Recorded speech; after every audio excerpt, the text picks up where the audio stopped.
Even if you're not a K-pop aficionado, we have to talk about SCoup at the Met Gala. I know, another Met Gala video. The Met Gala is over, people are already in Cannes, they do other things, but I did not want to leave this outfit uncommented because we can learn a lot from this outfit even beyond the Met Gala. And so many of you let me know that you really wanted me to discuss this outfit, and for a reason. And I think at first it did not really get the credit it deserved. It was not really featured that much on the live stream, but later on it made headlines. So many people talked about it. It is similar to what I said about the outfit worn by Diljit Dosanjh, so I really want to take a closer look into this interesting outfit. For those who have no idea about K-pop, SCoup is part of the uber famous band 17, and he wore a custom boss look to this Met Gala with the theme Tailored for You, which was also closely linked to the exhibition of the Met Costume Institute called Superfine Tailoring Black Style. And a lot of people called it East meets West. I'm not a big fan of labels, but what it definitely was a mix of various influences. So first of all, he paid tribute to the theme, he paid tribute to the Black Dandy, he paid tribute to Western tailoring. But what made his outfit so interesting was the nod to his home, South Korea. So he already represented Korean tradition, Korean culture with his outfit at the Met Gala in the US. And if you're new here, welcome, my name is Liz. I talk about luxury and fashion once a week. So if you want to learn more about fashion history, the fashion business, or fashion events, come on over, join the fun, and subscribe to my channel. And another brief side note here, this video is non-sponsored. I'm just sharing my personal opinion and my research here, and everything is alleged and is for entertainment purposes only. So let's break down this outfit, because there are multiple layers to this outfit and I would like to go through all of them. So the first thing that probably most people saw was the nod to Western tailoring, to the Black Dandy, because it was clearly tailored. It was a version of a suit, and one of the things that probably also gave immediately this suit feeling was the material, because it was grey wool flannel. This material is popular for Western tailoring, for Western suits, so we have this reference.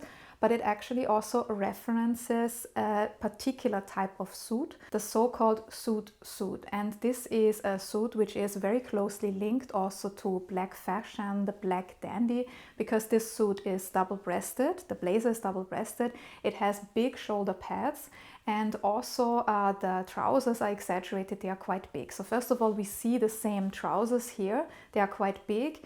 We don't really see too much of these shoulder pads, but we could say that this line here in the front is also a reference to the double-breasted blazer.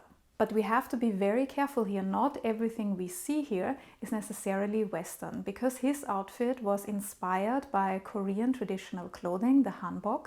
And this line where I said it could be a reference of the double-breasted blazer is actually a reference of the jogori. I hope I said the term correctly. This is the upper part of the hanbok. And this is exactly what makes this outfit so interesting, because it's a very good mix of details, a good mix of Korea, Black Dandy, Western tailoring. So I think it was very well done. Some people criticized the outfit and said it needed color, which I can understand, because yes, it was only gray with the black details, but I actually think the gray was a good choice, and also the black was a good choice, because we have a lot of details which we see later where probably color would have distracted from it.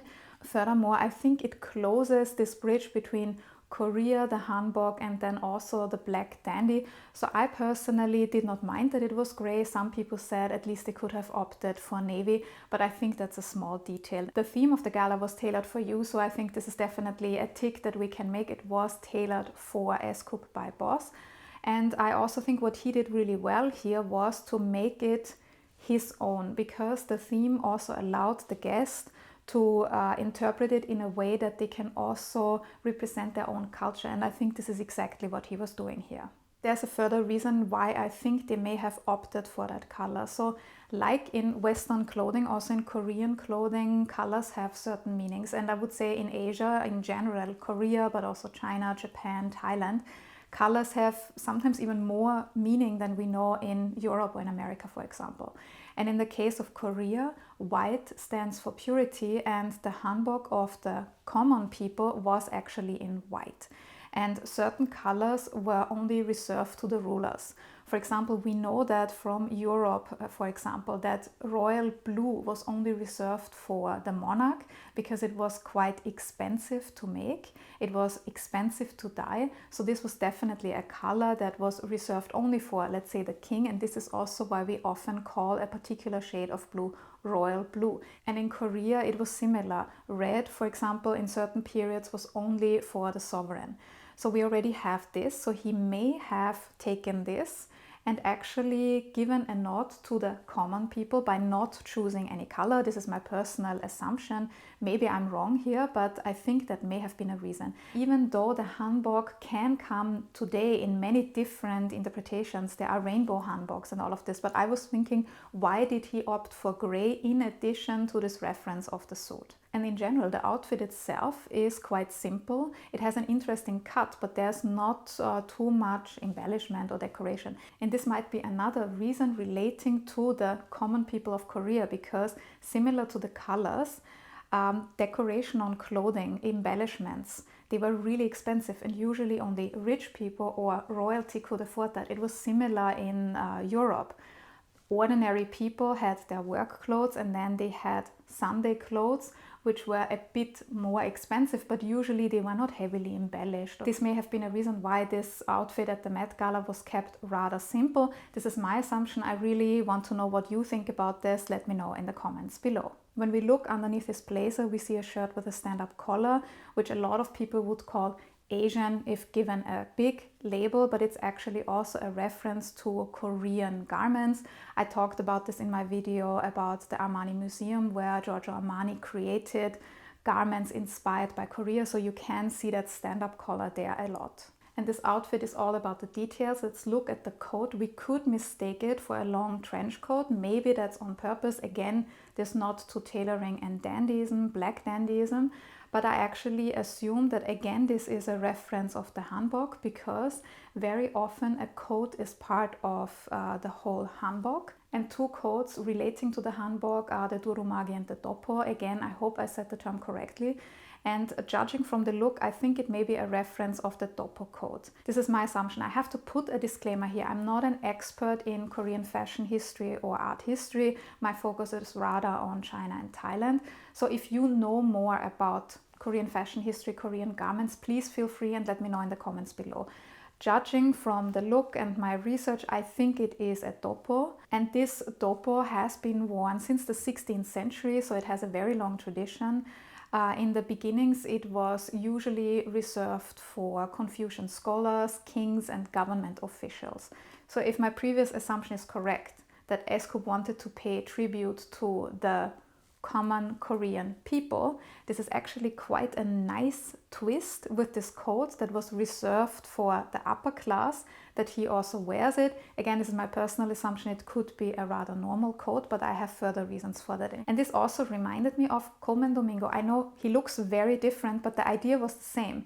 He wore this blue cape, and blue was something that was reserved for royalty, for kings, and then paired it with the suit of the black dandy. So maybe SCoup's idea was a similar one here. And then I noticed the lapels and these really interesting details. I think it's pleats.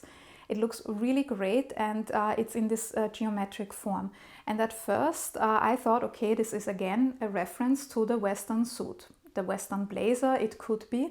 But then I read about a particular king whose doppo actually had a similar lapel, and this shape was made of a square and a pointy shape, and this also showed his status. So again, similar to what I very often say about Western clothing, the details very often gave away the status. So this might be a lot of speculation on my side. I'm not sure if this was only particular to one king. It could have been something in general, that a square shape and a pointy shape signified a certain status. So again, if you know about this, let me know in the comments below.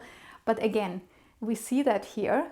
I see the square shape, I see the pointy shape, and maybe again it's this challenging of the societal structures. And then let's look at these beautiful geometric shapes on the lapels. This is probably something that most people notice, and this gives this feeling of Korea or Asia overall, because what people associate with this is the geometric shapes that are very often part of Asian art or Korean art in particular, very often as decorative elements or on the frames. So this is something that we very much associate also with Korea. Overall, so many people were excited about that look. There is a tiny bit of criticism, even among the fans. They said the look looked a bit unfinished. And then I zoomed in on the pictures and I could tell what they were referring to, particularly the lower part of the coat. In the pictures you can see it, you can see some threads. And honestly, I don't think they did not finish the look in time. I think there may be some thought behind it. Some people said maybe they wanted to achieve a half-finished look. I can understand this, but I think it kind of does not fit to that particular outfit.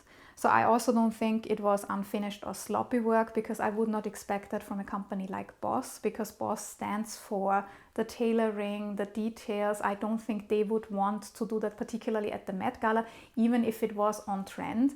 But there may have been some reason behind it. And I also have to say I'm not a big fan of it either, because it makes the whole outfit look unpolished. It takes the attention away from beautiful details like these pleats on the lapel.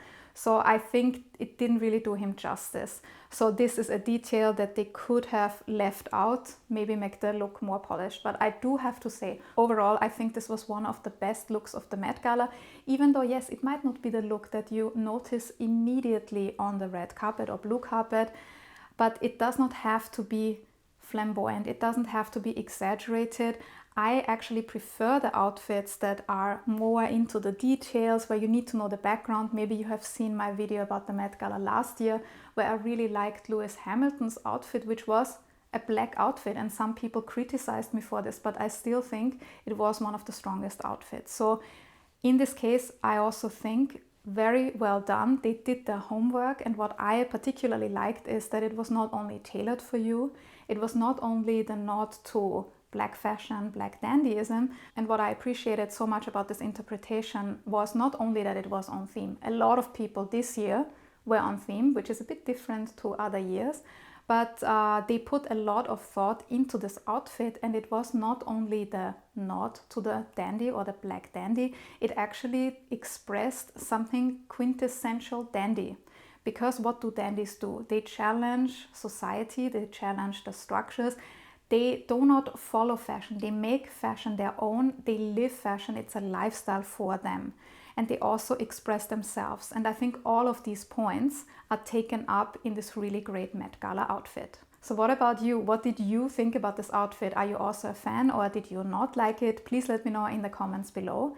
And if you enjoyed this video and if you learned something today, you can let me know by doing two very, very simple things. First, like my video, and then also subscribe to my channel if you haven't done so already. And if you enjoy to read about fashion, I have a lot of articles on thepinklookbook.com, and you can also check out my fashion label Pelagona. And if you enjoyed my take on this particular Met Gala outfit, I have another video about the Met Gala for you.